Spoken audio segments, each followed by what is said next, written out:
I have a question about the first argument. In the first argument, you prove that if a world has to exist, it has to have a cause, and the cause cannot belong to this world because, before the world exists, there's even no space and no time.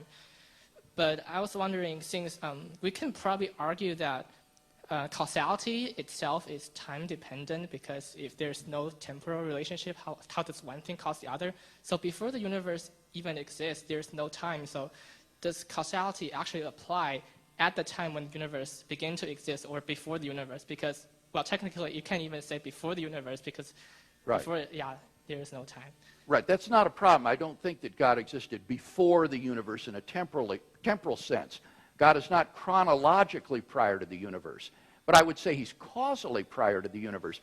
And I frankly just don't understand why people think that causality is a temporal relationship.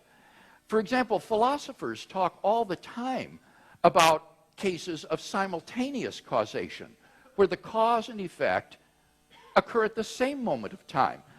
Immanuel Kant gave the example of a heavy ball resting on a pillow, causing a depression in the pillow. Now, the ball and the pillow could have existed from eternity past, so that the ball was always on the pillow.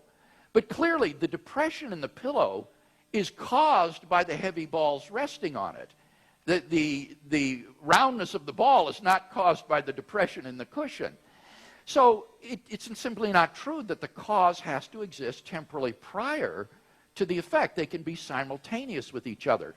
Now, if that's true, that they can be coincident in that way, then why couldn't you have something that is timeless and related to its effect timelessly?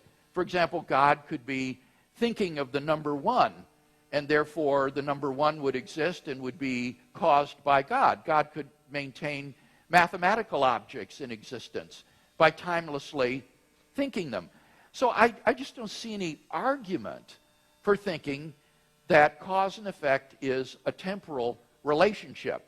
Now, what I do think is correct about what you said is that if God exists timelessly and he brings the universe into existence, time comes into being.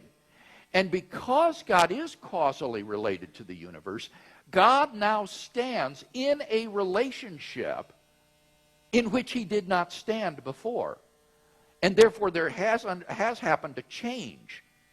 And that brings God into time. So I would say that the moment at which God creates the universe is the moment at which the universe comes into being. And when you think about it, what could be more obvious than that? Of course, the moment at which the universe comes into being is the moment at which God creates it. So my view is that God exists timelessly without the universe. He, existing alone, he is timeless.